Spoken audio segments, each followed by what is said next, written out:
Welcome back to Decision Lab. Today we're talking to the founder of Sunaware. It's a fun time. We talk about a wearable device. You put it on 24/7. It's measuring your sunlight. It's solar powered. It's kind of an interesting little device. And we get to ask him, like, how accurate is it? Like, what's the point of this? Like, what problems does this solve? It's a really interesting time. And at the very end, in the lab results, we decided that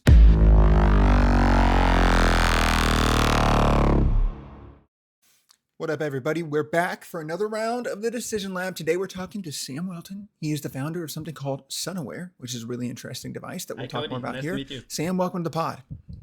Yeah, great to meet you too, man. So tell us a little bit about you. Like, what's your story? So how'd you get here? I grew up in Switzerland, actually in a village near the Alps, and had 5 siblings, so pretty big family and very nice protected childhood. And I think one thing that probably stood out that would define on what I do later was that I just started taking everything apart in my parents' house. And after I took apart like the third stereo or something like that, that then wouldn't work anymore, they told me that I only allowed to do it with broken devices, because I just always wanted to figure out how do they work, how do they look on the inside, but also how do they work. And especially then the challenge is like, if something's broken, yeah, can I fix it again, right? And yeah, that's basically what drove me. Right. But for a very long time, I didn't even know what I wanted to do. So only when the decision came, if I want what I wanted to actually do for studies, I realized that this has always been a passion. And then after some backpacking and traveling the world or so, I thought, okay, that seems to be really a passion, and let's do that. I feel like why is it like my brother's an engineer? I know you're an engineer, right? So like, what is it about he was taking our vacuum cleaners apart, like he would take all sorts of stuff apart and then put it back together, and like, what is it? What drives That's that curiosity? actually pretty hard to tell. There's of course this connection that I would say people that are interested on how things work on the inside, and especially the technological aspect, are probably more likely to become engineers. And it doesn't even have to be electrical engineer. But otherwise, what it really is, I think, no, probably a character trait. And I think it's probably also not only seen in engineers, but actually also in many other research areas or so, that it's just good to have this natural drive to and curiosity to figure out how things work. Yeah, I feel that. Where'd you learn that from though? Like, what are your parents like? Or were your dad an engineer, mom an engineer, not or at like all. anything So like that? Or like, where'd it come from?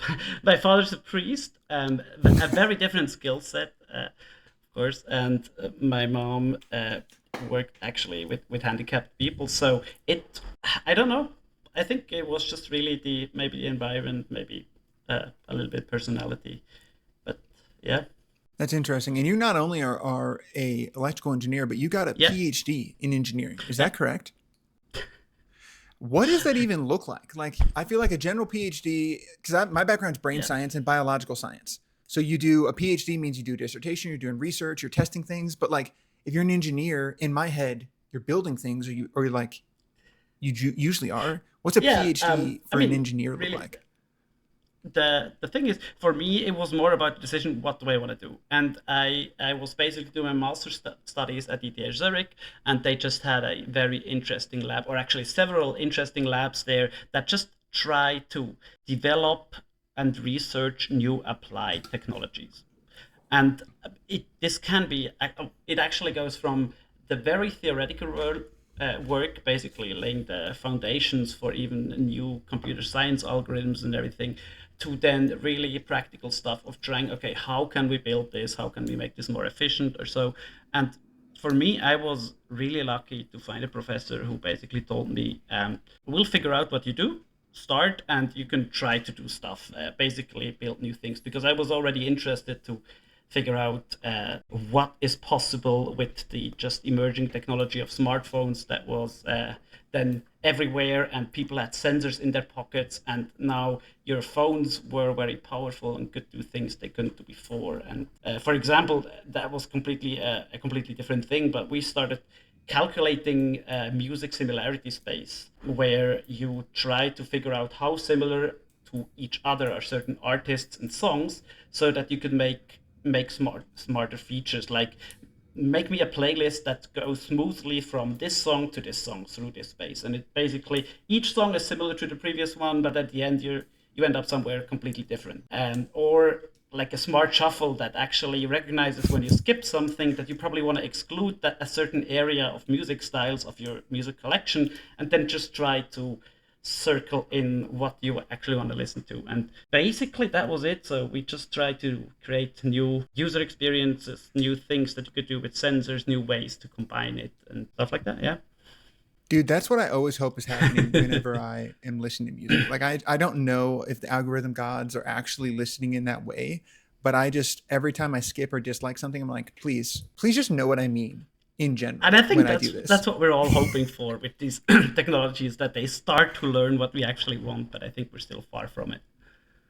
Yeah. So then what was your specific, like, finalized PhD on? Like, what did you, and like, was there a specific project, or was it just a set of projects and things that you did, or sensors and smartphones? And I think that was even part of the thesis in the end, of just basically what can we do with the sensors that are already in smartphones, new applications for those, and how can we combine them with external sensors? And for example, another one from the internal sensors that I found very interesting was, can we recognize who is carrying the phone in their pocket by analyzing the gait? Because you have the acceleration data of your leg, and every person walks in a slightly different way. And you can then start to reliably detect, oh, is it actually my owner that is carrying the phone in their pocket, or is it somebody else? Similarly, and I think that was surprising for us, how people actually use the touchscreen. Because there's slight differences between each person on how hard you press, how long you press, how you swipe, and these kind of things. Oh, no, you can't. It collects that data? No, you can't. Like, what Smartphones we had to do was collect that kind of write stuff? a specialized app that actually, yes, you can, at least on Android, you could access this raw data and basically store everything about it. And the way we did it, basically, I think the Harry Potter movies were just really popular at that time. So we made a Harry Potter quiz, and it was declared that we collect your touch data for a research project, and you just agree to do that. But basically, then people downloaded the app to take that Harry Potter quiz, and we got touch data from 10,000 people. That was an amazing way to figure out that, yes, we can actually, I think it's 10 touches or so, we were pretty confident to say, like, is it this person or this person? And like in a family space, a shared tablet, you could then easily personalize things based on just how people touch it. What the hell, dude? How is this? What on earth? What's a piece of data that your phone collects on you like that people are unaware of, that it would be surprising? It's hard to tell what people are aware of that their phones collect. But for example, because you're doing Wi-Fi scans, you of course collect the information about which access points are around you, and your phone uses that also in some situations to localize itself, because just big companies like Google, basically they have this map of access points where they are worldwide and a unique address. So if your phone sees those, it knows approximately where it is. And that's one thing. And the other thing also is that your phone sends out from time to time tiny package that says, I'm looking for these Wi-Fi access points. And this is also something that can be used to identify the phone itself, because the set of access points that you're looking for is probably pretty unique. So it's something that, at least in the past, has been used also to track people in some situations. But essentially, I think there's a lot of work going in the direction of improving the privacy of people there with randomizing this kind of data, so that you cannot identify actually who is sending it. Wow. That is wild. The more you know. Low-key, in this instance, I feel like the more you know, the more troubling it becomes for the average human. So I don't know if I want to know more, but that's interesting. So you grew up in Switzerland. Everyone around the world, okay, let me just tell you something that you might not know, Sam. Everyone around the world has this belief that if it's built in Switzerland, it is like next level, high quality, sophisticated, like it's the best of the best. What was it like growing up in that Unsurprisingly culture? normal, What is that I'd like? say, of course. If that's everything you've ever known, then yes. And I think just then basically going out and traveling the world, and I've seen some places now in Southeast Asia and a lot over Europe and North and South America, where you start to realize things that you appreciate that you didn't realize before. Like having reliable public transport is something that I just took for granted, and that's just something. As soon as you go outside, you're like, oh, yeah, that's not the case everywhere. And on the other hand, there's certainly also you start to realize the limitations of like the society or the people living in Switzerland or the products or how expensive everything is or so. So, of course, what you grow up with, you just accept and consider normal or even expect. But only once you look outside, there's really a lot of things that you then appreciate that this is actually the way it is in Switzerland, and other things you think, oh, we could learn something from that. What is it, do you think, that makes Swiss engineering and products better? I wouldn't say they're generally better. I think that it's certainly, I think something in the way people are in, I think the general, let's say, the general opinion of the population that one is supposed to be reliable and in a way also just provide good work and be responsible for what you do or so. And just having many people with such a work ethic certainly helps, but I would in no way say that this is a purely Swiss characteristic. And we can also see it now with it. Basically, I'm working with people from all over the world, and I think there's amazing and reliable and precise people everywhere. You just have to find them. Yeah. Yeah. It is like a common like stereotype. Stereotype is probably like too negative of a word for such a positive thing, but at least here in the U.S., like if someone says this was made in Switzerland, or that is like there are levels to this thing, and being made in Switzerland is like the highest level. Like it's like a German car, you know, like it's just like a thing. I feel like so. Just interesting to hear your opinions of that from the inside. There's probably something to it. There's a lot of regulations as well, and you have these very traditional industries like the watch industry or so that certainly also just have created and established that image of reliable Swiss technology or so. But honestly, of course, this all of that would not be possible without the global economy. So, of course, something that is made in Switzerland has, by law, like 60% of what you spend on your product development and production has to be spent in Switzerland, but the rest comes from, or can come from a different country. So, you always have to then also rely on partners from different countries. Nice. You guys are humble too, apparently. So tell me about what you did after your PhD. You got your PhD, and then what? One of my last projects I did with a student was an external sensor for a smartphone that measured UV, a small device that measured UVA, UVB in the sunlight, sent it back to the smartphone, and we wrote a scientific paper about that, and said, okay, yeah, looks pretty cool. When we presented that to a dermatologist of the nearby hospital, he said, guys, we've been waiting for such a device for a long time. Can you make more of those? I said, sure. So me and that student, we founded a company and said, okay, let's try that. Let's just make a consumer product that measures UV and helps people to basically deal in a healthier way with the sunlight. Both of us completely inexperienced with startups and business, and just two engineers. And you can probably already guess where this is going. We failed after 3 years, right? So we just had to realize that, this is, nobody waited for you with any kind of startup, basically. And you just have to work very hard, and you never have the money that you need. And we also realized that actually, even though you might agree on a vision when you started, the details of that vision can differ, and if they differ too strongly, then this can just drift apart. And basically, we're at the point after 3 years where you say, okay, look, it's so hard to get funding for that, and we probably also because we just have diverging visions, right? And as hard as it was to stop that project after a few years, we just had to say, okay, we tried it, fine. Yeah.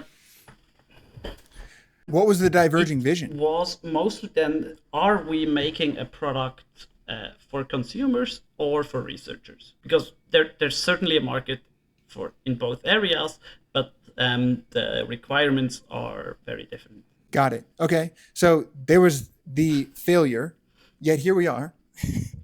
Right? Yeah. So what happened? I found a pretty cool job in a near town, also with a startup again, where it was basically real-time data analysis, just solving the problem for big companies that they have tons of data in, let's say, big storage buckets, but they can't do anything with it because they just have to do these traditional queries and get things out or so. And what we provided to them was a system of, let's say, pipelines that just lets everything flow together and do real-time data analytics. And that was pretty cool and successful. And after 1.5 years, I was contacted by a guy also from Zurich called Steve, who basically was very well connected or is very well connected, and asked around if somebody would be able to do something in the area of a wearable UV sensing device or so, because he wanted to do something about the increasing skin cancer numbers. And that's how we met. And he just asked me, Sam, would you actually be willing to try that once again? I could basically provide the initial financing. I was like, it's a pretty unique chance, right? Because right? No kidding. That's like once in a lifetime. On an emotional level, it was not an easy decision, because if you do something like that for a few years, you start identifying with your project, right? This is your baby. You try everything to do it. So when it ends, you have to kind of close that chapter. You have to say, okay, I tried, I failed, that's okay, let's put that away. And asking to try that again is basically ripping open an old wound and saying, okay, come on, let's do that again, let's try it once again. But of course, in that case, for me, totally worth it, because we had these learnings from failing the first time, and also much better starting position to actually do it. So we said, okay, let's try it. And that's how it's been going now since 8-9 years, something like that. Wait, yeah. Dang. What a wild time. Yeah. I mean, we've interviewed a lot of people and have not heard a story like that, where you try it, it fails, you go do something completely different, and then it resurrects itself in the future and you get another shot, like 2.0. Like, that's nuts. What's something you did differently the second time you started this company? Something, for example, and that was because of our diverging vision that we had there. We wrote a business plan right from the start. It was basically the first thing that we did. And not because I like writing business plan, it's actually one of my least favorite things to do, but because I knew that if we just write these things down, what we want to do, we will eventually figure out if we agree on the details. And even though, like, you can't trust the numbers or anything, but just in terms of, like, what do you want to achieve? Who do you want to make it for? Do you want to sell a high price, a low price product? Like, what kind of revenue streams could there be? And all these things, basically, it gets you into a lot of discussions, and that's how we started. And that was certainly an important thing. And the next thing also that we did was really the research phase of, okay, what problem are we solving? What would a consumer expect from it? So basically doing the focus groups, right? Having a camera set up, inviting people into a room and providing them with 3D printed mock-ups of things they can use, having sheets and sheets of printed app mock-ups where they can just say, okay, I would have clicked here, and asking tons of questions about the situations they use it. So really trying to get that right. And I think that was also why what we did this time was we quickly realized that people are kind of overloaded with their electronics, or looking after their electronic devices. So you have your smartphone that you have to charge every day. You have your laptop that you have to charge occasionally. Maybe you have your smartwatch or so. So having another device that you have to then charge in order for it to be ready at the time you use it, it's just a nice value proposition. That's why we say, look, we're in the sun anyway. Our device has to only work when it's in the sun. So we'll just make it solar power and say, look, you can forget about the device. And I think that was then a philosophy that we try to continue, and also certainly with the continued product development that we're doing now, that we say, look, the technology should actually get out of your way most of the time and just then get your attention once you need it and once you appreciate it. And otherwise you just slap it on, you keep it somewhere or so, and at the time you need it, it will be there for you. Instead of, okay, you have to actively just worry about your technology all the time. Yeah, makes sense. Let's dive into the claim to fame here and really dive deeper into SunAware, like overall. Like, so just tell us big picture what SunAware is in 60 seconds and why we should care about it. SunAware solves the problem that UV radiation is not visible to humans, or we even can't feel it at all, only when it's too late. And it, at the same time, it has various consequences for human health. Like most well known are certainly sunburn, skin cancer, and also vitamin D production. The current state is just that many people have no idea what they're doing, and at the same time, you're exposed to that every day and over your whole life, and it has a huge impact, and you have no information at all about it. So our idea is we want to give people the data to make informed decisions, basically. We can't tell people what decisions to take, and that might be different depending on your preferences and your medical history and everything, but we want you to be able to make informed decisions, and that's basically what drives SunAware. And it's a small wearable sensor. Here you can clip it to your clothing, to your backpack, to there's also a wristband attachment or so, and it will, as soon as you go outside during the day, it will start measuring. It sends it to your smartphone collects the data, can issue notifications to you, you can see how much UV you got on a specific day, you can set your skin type, all these kind of things, so you can basically start to make more informed decisions. Love that. Who's the ideal user? Like, who's your ideal client? That depends on the phase of the startup, certainly, as well, because as a startup, in the earliest phase, you just want to address the pioneers, the earliest adopters, right? And in our case, that's certainly the people that have a medical reason to worry about their UV exposure. So people that have a history of skin cancer, or that have a condition that makes their skin very sensitive to sunlight.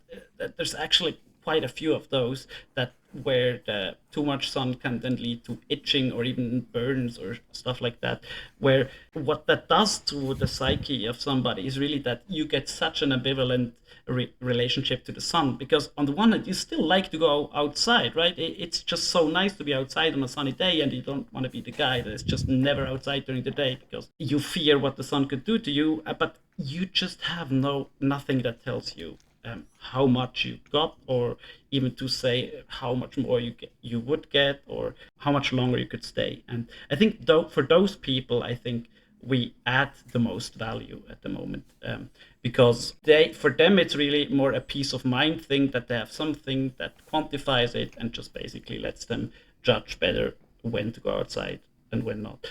But there is certainly also a much wider audience of people that do a lot of outdoor sports, it's also well known, or has been shown in studies, that the sun damage that you get as a child is actually very relevant and defines also your skin cancer risk to a great extent during your adulthood. And certainly also just people that want to collect their health data or their health exposure data or so, but that do that for a, let's say, scientific interest, or just to know it and to optimize it for what they want to do, right? If they say, yeah, I would like to get at least a minimum for my vitamin D production, but also I still don't want to burn or so, or I want to know when I should apply sunscreen. So I really think, yeah, the medical reasons, the families and the outdoor sports people are, yeah, certainly the ones that profit the most at the moment. That's so interesting.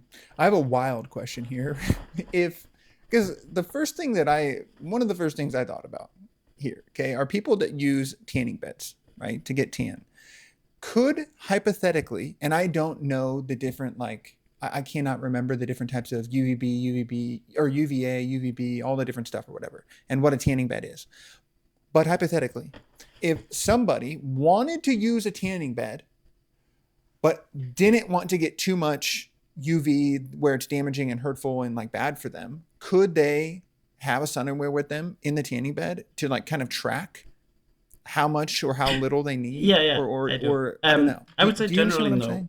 because the thing that complicates measuring uh, a light source that is not just a basically single wavelength is that you're always measuring a spectrum. So sunlight actually has a very wide spectrum from deep infrared to ultraviolet that reaches the earth, and the device that you use to measure that light has also a certain absorption spectrum. So it doesn't absorb each wavelength the same, which basically means that every spectrum that you want to measure is then tailored to A, your light source, and B, your sensor. So what we want to measure is the erythema action spectrum. So that's the weighted spectrum of how much a certain wavelength damages your skin. That's what we want to measure because for us that's the relevant part. And what we try to do is we try to do as good a job as possible to adapt this to the natural sunlight and the sensors we have on board of our electronics. Now, if you change that source spectrum of your light source, for example, in a tanning bed, but also like if it's behind glass or so, that's also already altering the spectrum, then your results will be different. And especially in the example of a tanning bed, like that light source has such a different spectrum from natural sunlight that I wouldn't expect to get reliable results from there. Got it. Because that was, I mean, it's interesting you mentioned window. Yeah. That was my next question because I sit in front of a window all day, and I wonder if, because like I'll sit in front of my window and then I'll see stuff on my desk that just sits there all day and it has sun damage or light damage at least, like which is coming from the sun. So it's like stuff is discolored and things like that. So I'm like, okay, there is a window here, but it has to be affecting me in some way. If I wore a sunwear on me, would it, even though it's altered, would it register the different types of light that are hitting me through the window? Register a reduced amount. The thing is, with glass or window panels, they absorb the UVB part. So you would mostly get UVA through a window. And UVA is on one hand also something that it goes deeper into your skin, and it causes skin cancers through various pathways. And UVA, but it's also known to cause most of the visual effects of skin aging. So like research said, like around 80 to 90% of your visual skin aging is due to sun exposure or to UV radiation, mostly also UVA. So that means that and that is the case like if you don't smoke or excessively drink alcohol. And then these 80 or 90% of your skin aging can be attributed to UV. And I think if you want to look it up afterwards or so, there's a very interesting picture of a truck driver in the US that drove his delivery truck for, I think, 28 years and always had the sun through one side through the window. He said that he always kept the window closed. But in this picture, you can very clearly see how one side of his face just has a ton of wrinkles and the other one looks like 20 years younger or so. And that is just a very impressive example of what UV-induced skin aging actually means.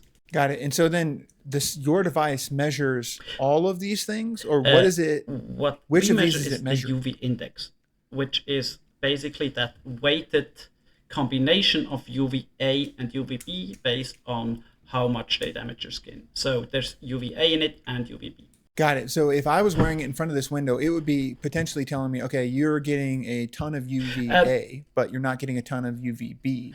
And it would like help me understand the difference? No, because at least our current device is only giving you the UV index. So really this combination of these sun rays. And what it also means is that it will always be a mix and basically more or less precise depending on how altered the light source is. And for example, there's also then windows that have some kind of plastics in front of it, or so, like car windows or so, that even absorb it differently. So knowing how much UVA and UVB you get would certainly be interesting, but it's also something that we decided against, for at least for our first product, because it would just complicate it a lot. Got it.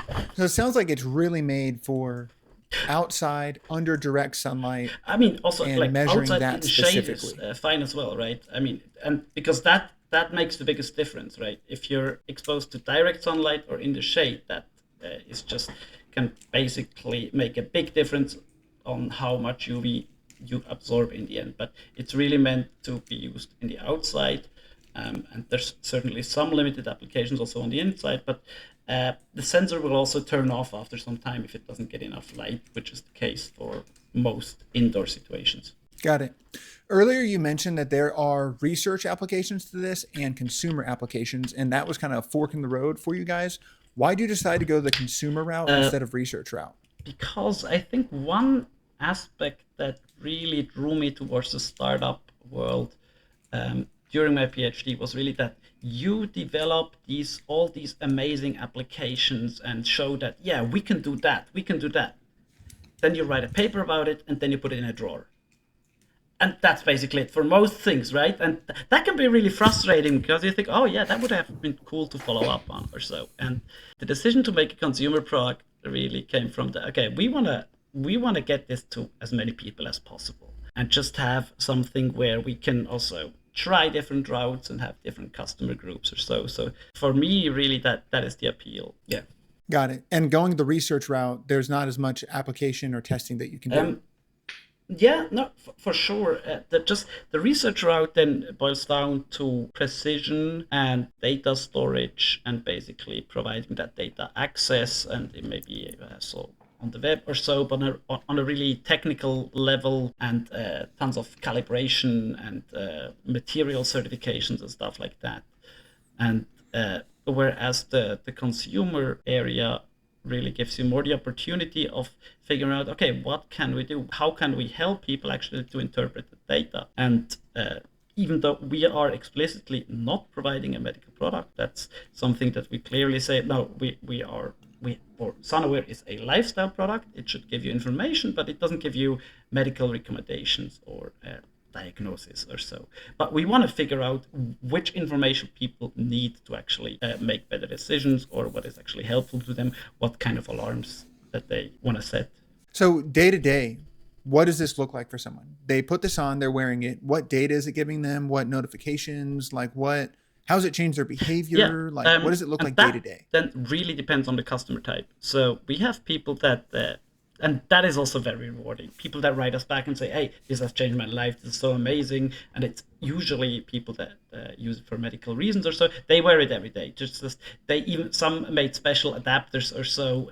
We had a guy that even mounted this to his glasses, and we certainly never intended it to be used that way, but we liked that it did it that way. And for those people, they wear it every day, and they check mostly their dose, right? But it's I think on the one hand the dose retrospectively to see, okay, where am I and how much did I get, but certainly also ahead of time to see, okay, how much longer can I stay outdoors, or how bad would it be if I stay still in the sun, or should I seek shade now? Then certainly the other application is for people that use it in occasions where they are uncertain about their sun exposure. That could be that they go to the beach, or they go on a hike, like in the mountains. Also, if you go higher up, the UV exposure is also much higher. If you have snow or so, or reflective surfaces in general, your UV exposure will be much higher. And just then, if you go in a situation like that,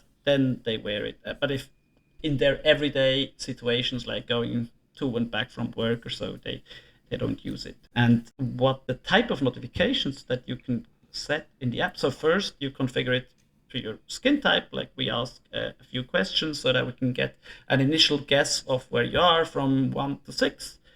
And that will tell you, yeah, you're probably somewhere around a 3, and you just have a slider where later on you can adapt it. If you think, okay, it's too sensitive, you just push it left or right a little bit to adjust your skin type. Once you have set that, the app is able to first give you alarms based on the dose. So it can give you a notification once you reach 50% of your like upper limit that is defined by your skin type, and then once you reach 100%. So what this limit is based on is minimum erythema dose, which is a technical term for that's where you would get a sunburn, or somebody with your skin is expected around that region to get a sunburn. But we explicitly don't call it like that because, first of all, you can't really tell that people are different, and it varies for you also around the year where exactly you would get, or when exactly you would get your sunburn. And the second thing is that we don't want to implicate that you can just get sun exposure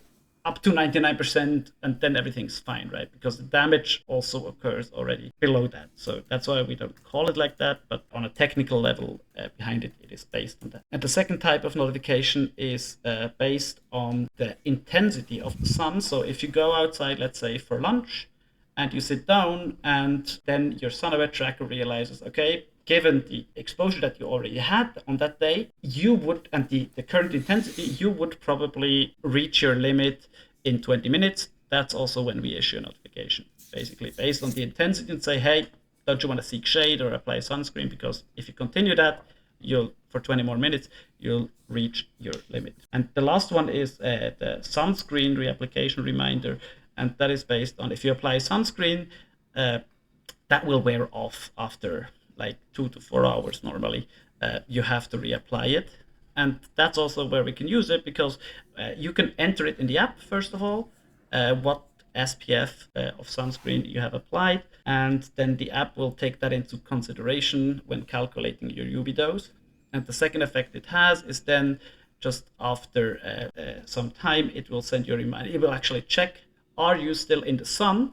And is there even relevant sun left today? And if both these things are true, it will reissue or it will issue a notification and tell you, hey, don't you want to reapply sunscreen?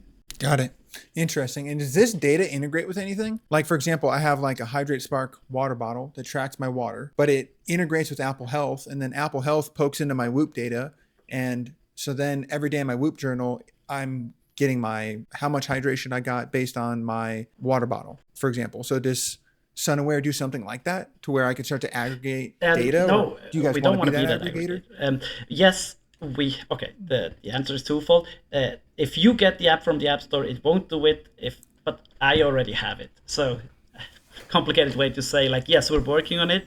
It wasn't our first priority, but we definitely see an advantage of being able to export that to Apple Health, but also to the Google equivalent, which at the moment, I think that the thing that held us back from Google was that Google is not yet supporting UV data in their health data. Apple is. So that's why the Apple Health support will come first. Yeah, we're working on it. Nice. So then people will be able to start integrating, because it'd be interesting too. Like, a lot of what you're describing here is sun related, sunburn related, cancer related, like that kind of stuff. However, my background is brain science, okay? And so I'm thinking about how light affects your circadian rhythm as well. And it'd be really interesting to see data on light, or like SunAware data, and how it affects your sleep. And I hope I'm not disclosing too much, but that's also something that we're really interested as a direction to go in, because we say, like, we're measuring, or we have a device that already sits at the ideal position to measure the light that hits your eyes. And I think that's the main determining factor of circadian rhythm. So I think it would be a natural extension to say, hey, if we can measure that light, let's not just measure UV, because the visual light, especially like if you're getting into blue light or so, and also affects your circadian rhythm big time. So that would certainly be interesting data to collect, and then to also use to, especially in combination with other health-related data, use to optimize your circadian rhythm. Right. Especially you got guys like Dr. Huberman who like constantly are talking about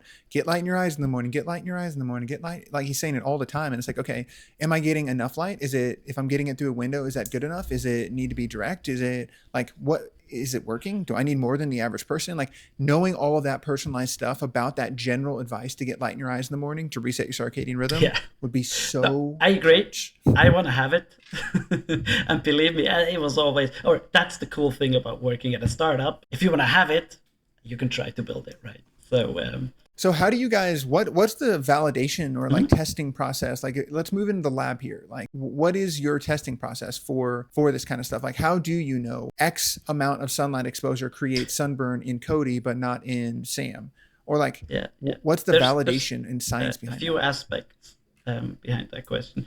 And I think, first of all, the basic started with still the research during my PhD at ETH, where we also wrote that scientific paper and actually said, okay, can we measure exposure reliably using these kind of small body-worn sensors? And turns out that yes, you can, if you have some good exposed positions, you can accumulate that UV exposure to something that is a reliable indicator of how much UV your skin got. The second step is then also that we calibrate sensors, but on a larger level towards that spectrum that we want to measure with a more expensive sensor that we try to see, okay, can we kind of match that? And then one has to know when talking about these things, because it's just qualifying the precision of such an instrument, in my eyes, really difficult to communicate, because on a technical level, the UV index, basically the spectrum that says how much it damages your skin, it's very well defined for a device that lies horizontally on a still surface, and it's defined for midday summer sun, and that's the conditions. Like once you start varying one of these factors, you will be off, right? And sure, that is relevant for weather station, but once you have a device that you just carry around and you have different angles to the sun, and you probably don't only use it in summer on midday, then your results will vary, and you'll just have to basically then start interpreting, okay, what does that mean for skin damage? And so there you'll introduce some inaccuracy as part of the process, but you can then also use some algorithms to try to say, okay, how can we still make meaningful data out of that? And then the third part is really that we also, with the recommendations and, as you said, limits that we give, we try to rely on data from official like NGOs. Especially the WHO has given their recommendations of which protection recommendations should be done in which situations. But also there's some famous research papers that like the Fitzpatrick initial paper that try to quantify the different types of skin people have and gives some kind of limits or so. So that's where we try to base our algorithms, but also our recommendations on, so that we can always say, look, this is at least what this research paper has found out or what this NGO is recommending. So like you were saying, the initial research was done on a sensor that's laying up flat on a table that's measuring sunlight at midday, but your device is worn 24/7 in all sorts of lighting conditions and jostled around and moved around. So how did you build your device differently to account for that, to make sure it's still getting accurate readings? So the thing is, no, we didn't necessarily build it much different. And the setup that I described, that's really just the general definition of the UV index, which is this standard to communicate sun intensity. And so one thing, for example, that is pretty relevant is is that the surface of the device is this milkyish white, and that was not a design decision per se, but that is a diffuser, so that it's less dependent on the angle of the light that hits the sensor, so that if you move it around slightly, it will actually reflect it inside more to the sensor. But then what we also do is we look at different measurements. And one thing we do is that we assume that if you move around, there will be a time where your sensor faces the sun directly, like every few seconds or minutes or so. It will be able to measure the actually strong UV that hits your body somewhere. And then we have a value and say, okay, if we measured, let's say, UV index 1, 1, 1, 1, and then all of a sudden we measured 10, and then 1 again, we can safely assume, or actually it's conservative to assume, to say, okay, some part of your body was probably exposed to 10, because we quickly measured it. So it might be that the device has just rotated, and otherwise we're not seeing the real strong sunlight. But that's the way we are trying to account for these different orientations, or so, that we just try to be on the conservative side and say, okay, if we measure something, a strong sun intensity, then we can safely assume that some part of your body has most likely been exposed to that intensity. And how accurate would you say you are comfortable saying your device is at measuring total sunlight exposure throughout the day? Like percentage-wise? I would not feel comfortable to give you a number, because it depends on so many things, right? Like, if we lay it flat somewhere, we would probably not be much worse than expensive commercial like weather device or so. But once you start wearing it, the question is really then, what do you want to measure? And I think what we can safely say is that it's as long as you wear it on a exposed part of your body, it will be a good representation of how much UV radiation your body got. Then the percentage also really depends on, okay, which UV range are you talking about? Are we talking about the really low ones or so? Because there your percentage range will probably, or your percentage number will look worse. In the higher UV numbers, it will look better.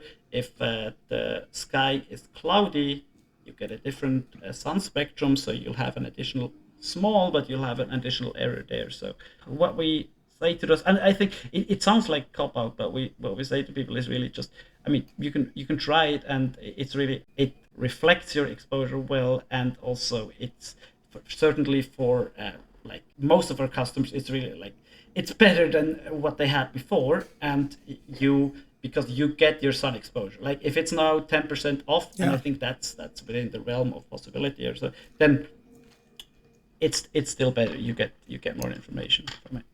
Got it. So directionally accurate, bare minimum, and better than nothing, which is always great. Are there ways that you plan to test this, or like become like more, like be able to definitively say we're 99% accurate, or we're 80% accurate, or like, is there research or things that you're planning to do to get to that place? Or that is not a main priority for us at the moment, because we don't see it as a problem, and we would still have then the difficulty to communicate that, because if you look around, there have been previous also wearable products out there that made some claims and say, hey, look, we are 80% more precise than this device. And the other device basically claimed the same, because it really depends so much on your measurement setup.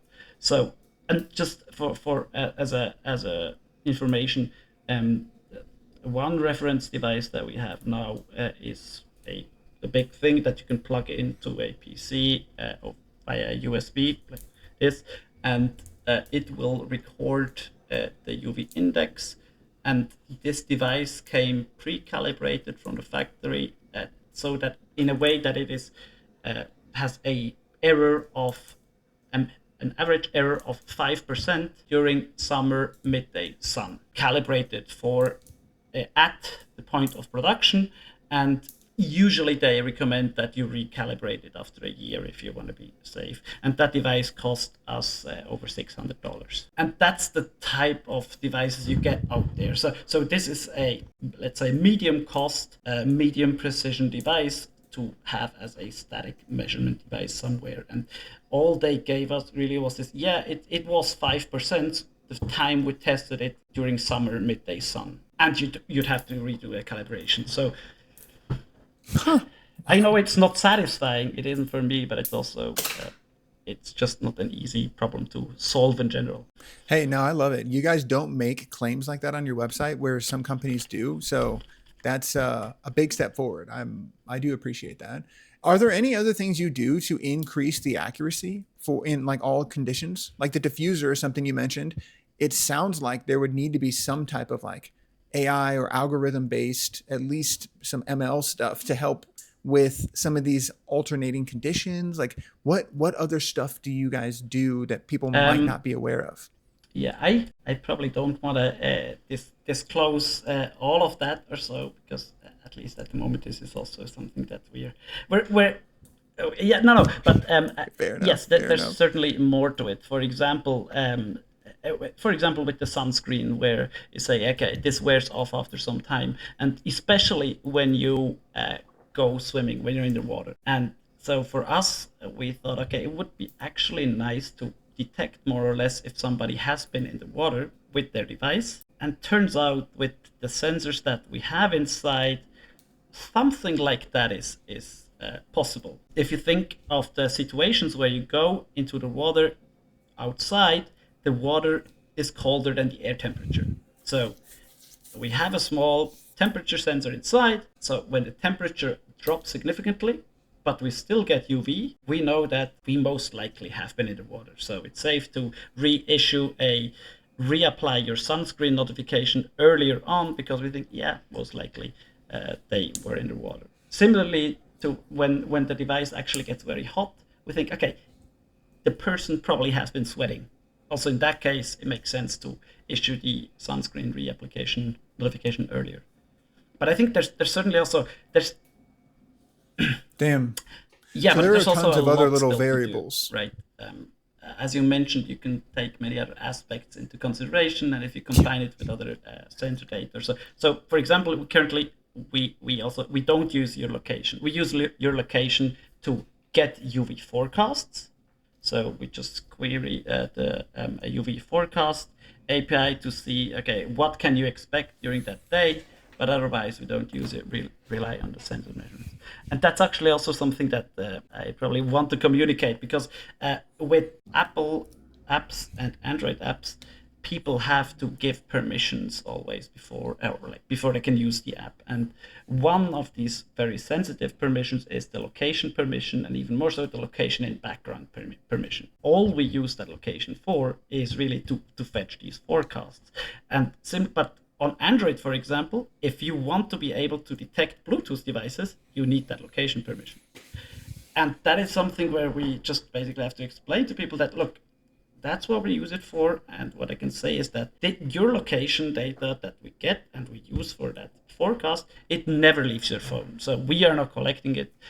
All we do is also just on our end, we send back the UV measurement data, basically store that, but that is done completely anonymously. So we have nothing that identifies our users, and we don't send back any location data.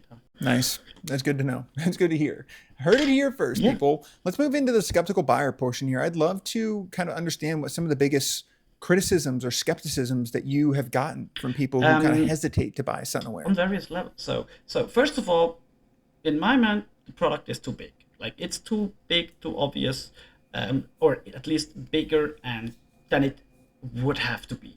Like, as an engineer, it has been several years now that we have developed that product. I know we can make it much smaller. I know we can make it much sexier. It can basically disappear, or it could do many more things. And basically that means that for somebody, they would just have to mount it somewhere where they feel okay with it, or just say, no, it's actually worth it for me or so, because I think at the moment it's just too big, too obvious.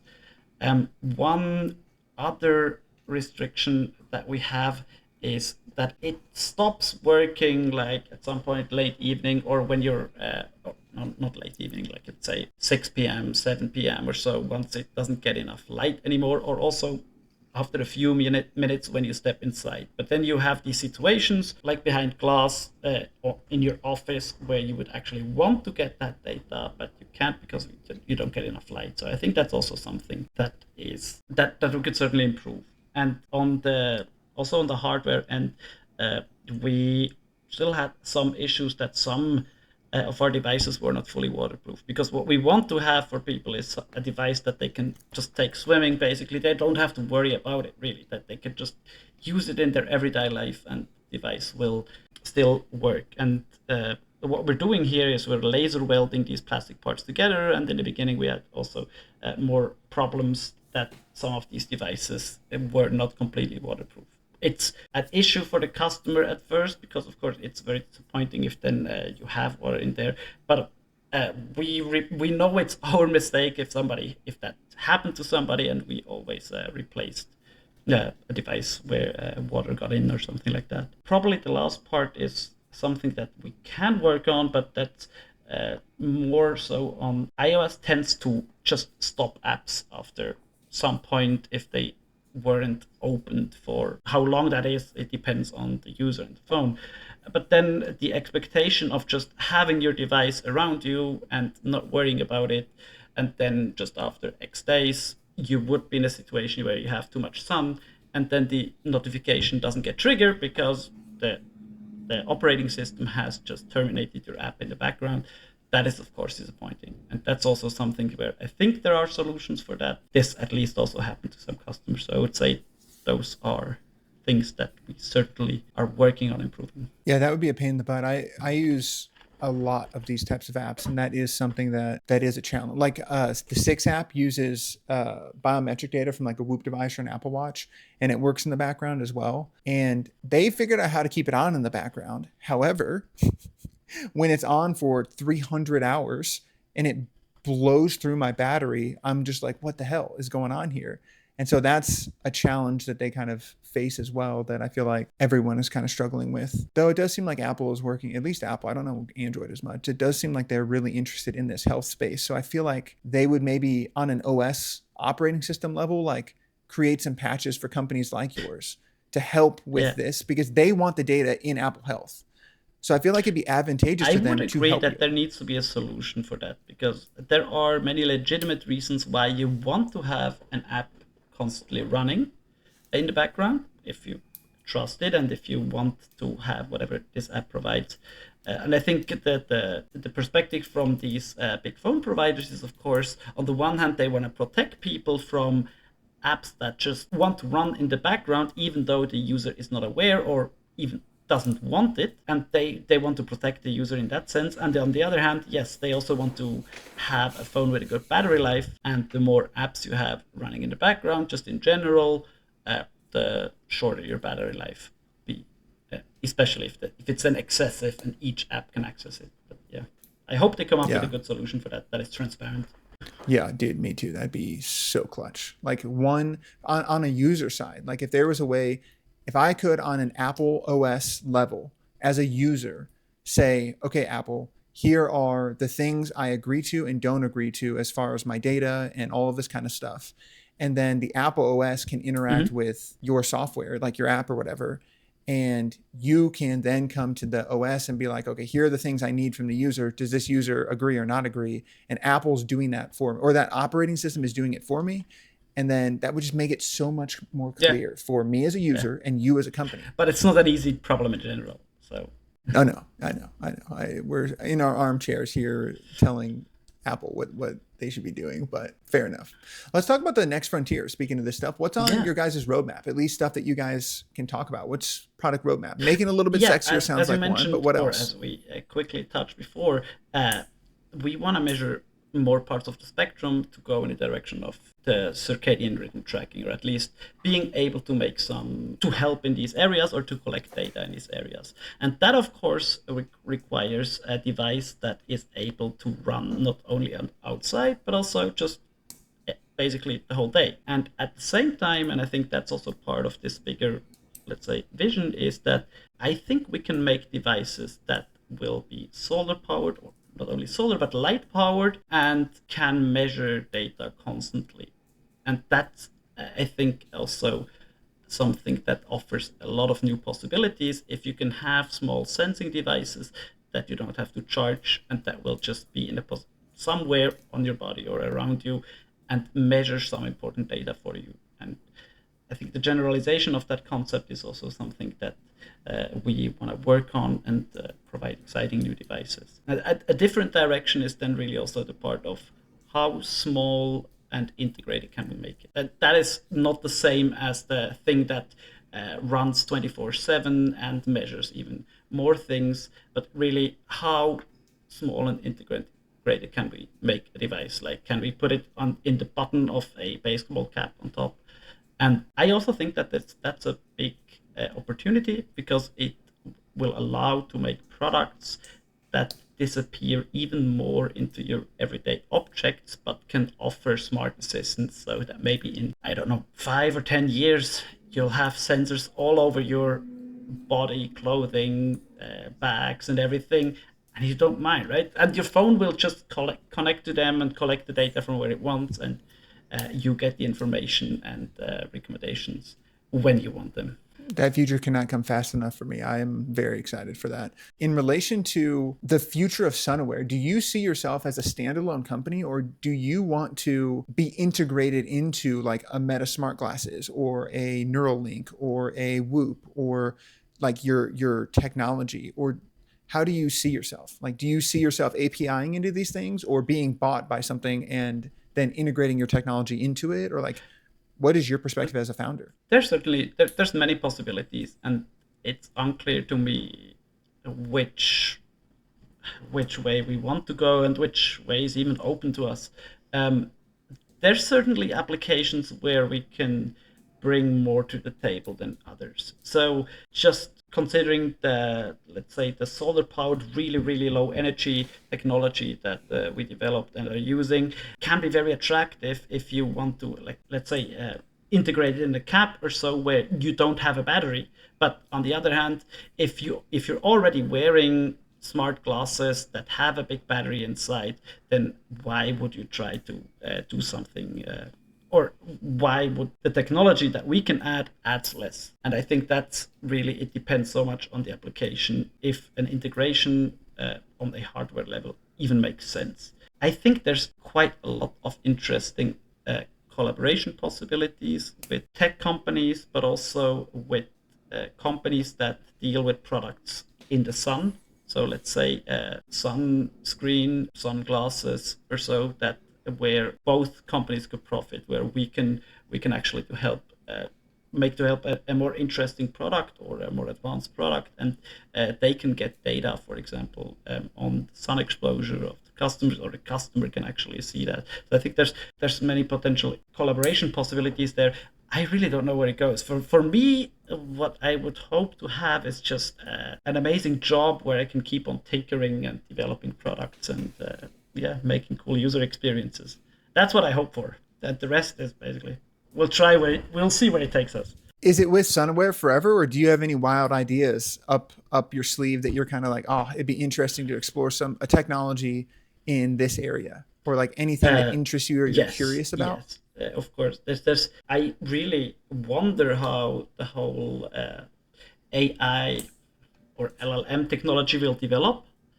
We're really at this interesting point where we see that this can be a very powerful tool if it's used the right way, but it's not something that will solve all of our problems. So how do we deal with that? And what can we do with it? How do we improve it? Where is it really useful? And I think we haven't even started to understand that the possibilities there, but also the limitations and the dangers. So that is certainly something that interests me. How will that develop, and how can we influence that development? And the other part is really yes, there's always many little hardware projects or things that I would think, okay, that might be nice to develop. Why has never anyone tried this or this? But honestly, if you're in the startup, you have to focus so hard and just do one thing, so that naturally then limits you to at least now focus on that. Once you have it out there, you can add more. Right. The innovator's dilemma, man. It's tough when you're an inventor and you have all not these all of them ideas. are good, I'm sure. So I can show you, but I have a drawer full of like failed experiments or things I tried and like they don't work. But at least you want to see why it doesn't work, or that it's so ugly or big that it's not useful anymore. So, but yeah, it will be really cool. And then really going in that direction of sensors everywhere, or being able to understand more about your body and your environment and how your environment influences your health. I think there's really a lot. And for example, also sound, like what kind of noise are you exposed to, or air quality? Do you have a CO2 monitor near you so that you know, okay, I should actually get fresh air? Because that's something don't necessarily realize. You're in a working environment, you lose concentration based on less CO2. But I can already promise that we won't have that in our next device, because it's not something that you can just integrate.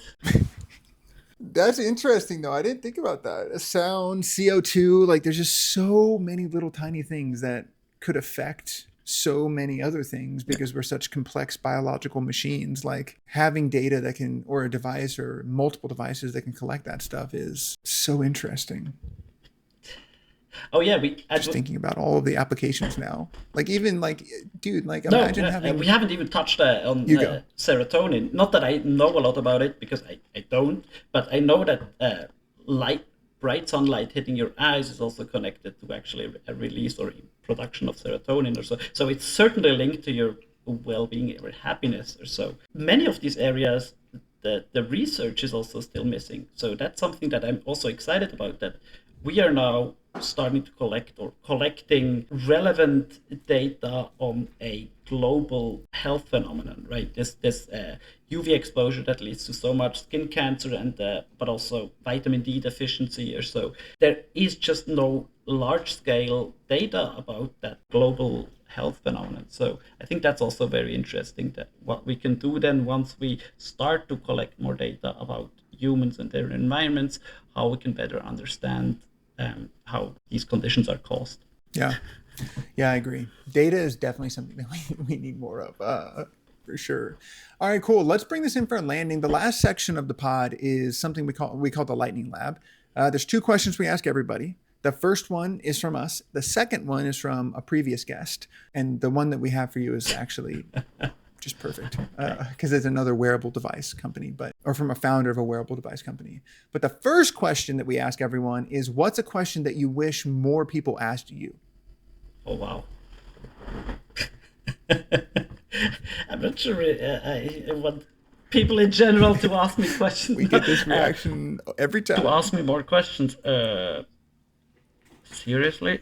I can tell you. Like, the thing is really unexpected questions. I love meeting people from new areas that will just basically have a different perspective on things, and or where I learn a lot because it's just meeting somebody one evening that will tell you everything they do in their psychology work or in their city planning work or something like that. So basically this kind of thing. So the question that I want people to ask me is probably one that I don't know, because it will come from a different perspective from a person that just thinks completely different than me.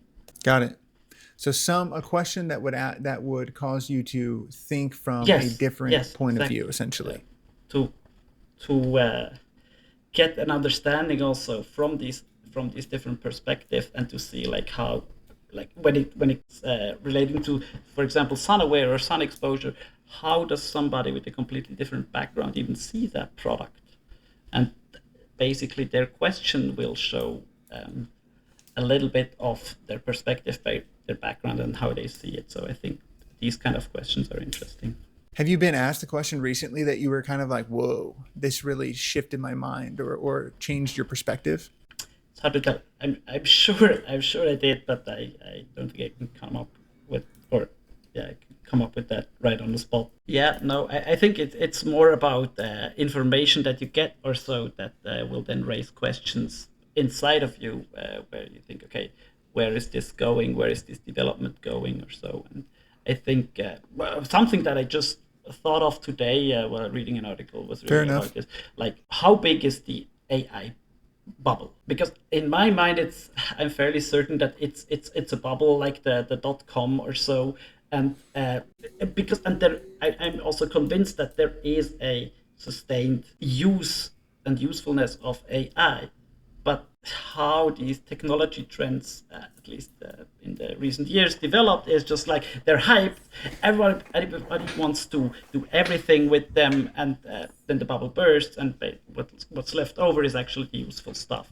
And the thing is just like, at the moment, we're trying to do everything with it, and we're financing tons of companies that try to do these things. And in my mind, or at least that's a question that was raised in my mind when I read these things, like how much is that bubble, and or how big is that bubble, and how big will the effect be on the economy or society once it bursts?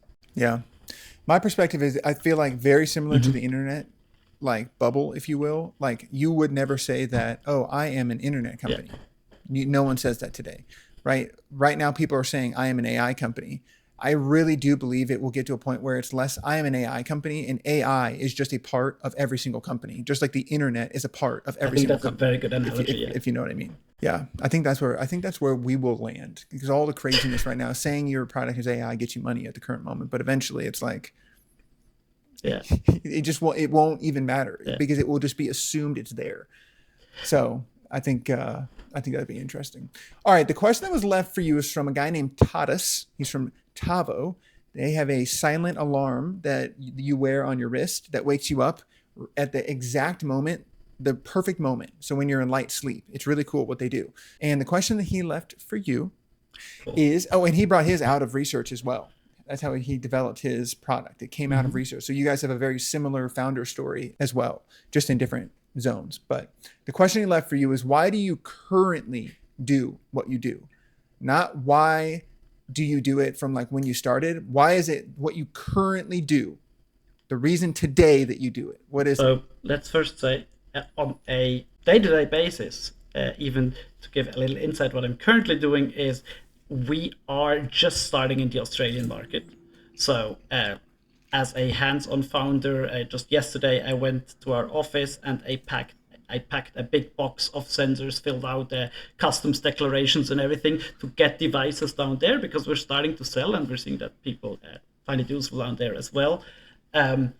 And at the same time, I am working a lot in my home electronics lab and working on the next hardware version, because we are seeing, or as we discussed, we saw many things that we can improve on a user experience level, but also on a manufacturing level, where you say, okay, if we had done that differently in the first product, it would have been way easier for us to actually manufacture it at scale. And those are the two things that I'm doing at the moment. And in the end, what drives me is really to further be able to reach those markets, because you've touched on the thing that who are you making this product for, who does it have the most usefulness for, and that's a thing we're still exploring, right? So that we really want to make a useful product for people, and we're iterating it and just trying to, okay, is this better? What should we do differently next time? Same thing, like on a hardware level, on the Apple level, and that's what really drives me at the moment. We want to make our product more useful, better, and get it out to more people so that we get more feedback. Beautiful. Spoken like a true founder.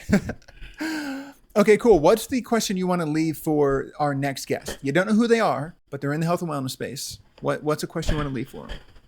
Probably what the one or two factors in their life are that influences their well-being and happiness the most. Wow. That's a beautiful question. I love that question. We just had Dr. Ben from Stanford on the podcast recently, and he researches social connection, just published a book on why brains need friends. And I think he would say one of his is social connection. If I asked you this, what are one or two factors that influence well-being and happiness in your life, Sam? What would that be? I think certainly personal connections must be really high up there, because that's just like the human contact, having a good group of friends or family. These surroundings are so important. And then a fulfilling, challenging, and also changing day-to-day life. So I think it's really something that I notice. If I work on the same thing for too long, I get bored and I don't feel happy with what I'm doing. So same thing with traveling. Like if I go and travel for a few months, it's very exciting and relaxing in the beginning. Like let's say the first 4 or 6 weeks, you just be like, oh, all this freedom. I just wake up every day. I can do what I want. And then after some time, you start to realize, okay, I'm getting bored.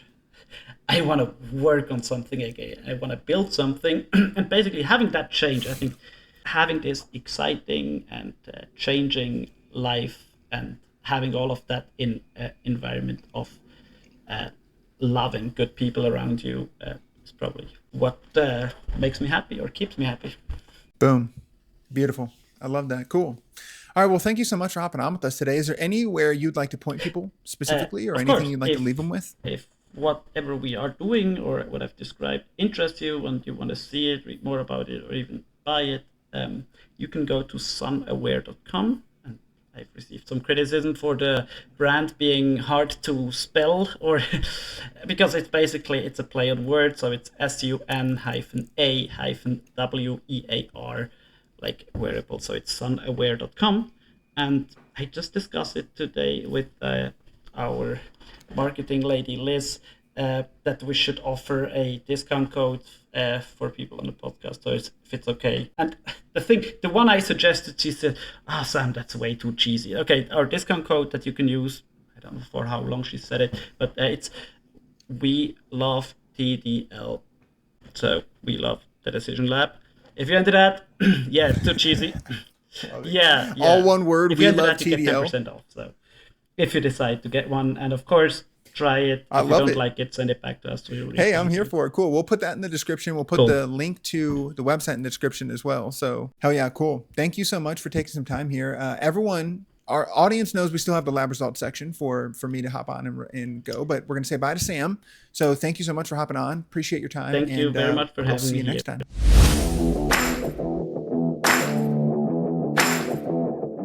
What's up, party peeps? We're back here at the lab results section. Sam just hopped off. It was a great conversation. This is an interesting one. I've wanted to talk with them for a long time. I love collecting data. So this was a fun time. In relation to, did they pass the lab results? This is an interesting one. Did they pass the lab test? Because they don't make a ton of super intense claims, which I appreciate. And when you get these PhD types and like hardcore science founders that are running companies, I see that more often. They're less willing to make wild marketing claims, and they're a little bit more realistic, which I think is honestly good for the world. I don't know if it's good for their marketing, but it is at least good for the world and what we do here. So they don't make any crazy wild claims. I think in the lab section, we did get into some conversations about the accuracy and like how accurate their measurements are and such, which I think could use some more testing and could take a look at that, but it's better than nothing is not a bad perspective. And it's one of those devices that I think they're pretty low risk in trying it out. I think it's like $70 or $80. So it's not necessarily cheap, but it's not like some of the devices we like Lumaflex or some of these devices sometimes, or Lumaflex, or like there's another red light one that was like, that it goes for like $1,000, right? So it's not quite up there. So it's pretty low risk if you want to try it out. And I think it'd be interesting. I am someone who is interested in getting more data on like any type of data I can possibly get. I want it. And so I have so many sensors that I wear. It's unbelievable. So they said they'd send me one, so I'll review it and let you know. So check out our Instagram for that. We've got short form videos coming out soon that will be like our experience of the actual devices of the companies that send them to us. So I'm going to try it out for myself and see what the data is like. But I would highly, from my perspective, as far as the lab results, I don't know if there's a passed or not passed. I would say as far as does it collect the data? Yes. Is it safe to use? Yeah. It's not like there's not really a risk from my perspective for this one, because it's just a device that you wear. You just put it on and wear it and it gives you data. So pretty low risk on that one. Is it something I'd actually buy? Like I mentioned, yeah, I'm the type of person that likes data. I'm an early adopter of a lot of things. Definitely something that I would buy and use, especially if it can start to poke into other pieces of technology and other data sources that I'm pulling from. A lot of mine is aggregated in Apple Health personally, and that pokes into my Whoop data as well. So I for sure would love this kind of data and all sorts of different types of data. No huge surprises necessarily or anything that caught me off guard in this one. I thought it was interesting that I guess the biggest thing was really right up front. Like you don't usually hear of engineers being PhDs, but he was, which is kind of cool to hear the difference between like a hardcore scientific PhD, I guess, or like like a life sciences PhD versus like a engineering PhD. It's just kind of cool. My brother's an engineer. He's a mechanical engineer, builds stadiums. He does really cool like stuff. And I never really conceptualized what a PhD for an engineer was. So I guess that was interesting and sounds kind of fun. Like getting to build stuff for a PhD, like sounded kind of fun. I like that. So, and then any surprises, there weren't really any surprises in this one. I thought it was a great conversation to get to talk to the founder. I guess one of the surprises was that the company failed after 3 years. He did something completely different and then he started the company again. That was kind of surprising. Honestly, I never heard that. We've talked to lots of founders and that has never been, I've not heard that yet. So that was kind of surprising and unique, I suppose. So really great time. Thought he was a great dude. Obviously his head is in the right place and he wants to help people. So really appreciate seeing that. And I would definitely check this out. I think this has the TDL stamp of approval for you to at least check this out. I think it's worth checking out, especially if you're interested in this kind of data, and especially if you're someone who is sensitive to sunlight or struggles in some of those areas. I think that's who it's best for. Honestly, the person it is best for is the people that really want and need UV data, sunlight data. I am an early adopter who is just crazy and likes this kind of stuff. For the average person, I don't know if it would be something that you would find relevant to your everyday life. As they start to poke into other stuff like sleep data and like different things like that, and how light can affect sleep, maybe. But at the current moment, I think the best person are those use cases he was talking about, people who need to know about who have higher risk of skin cancer and things like that. For right now, if you want to try it out, though, highly recommend it. I think it'd be cool. That's it for this episode of Decision Lab, though. If you enjoyed the lab results section and the podcast in general, and you like this no BS approach, letting us grill the founders of the products you're using, so that there's a filter between what you're buying and marketing that is being put in front of us all the time, hit the subscribe button. It's what we do here. We'd love to have you on. We take founders through our process. That's what we're doing here. Okay. So we love having you. And if you have other founders or experts you want us to talk to, hit us up, drop in the comments, hit us up on Instagram, whatever it is. We'd love hearing from you guys. Otherwise, I'll see you next time on Decision Lab. Peace.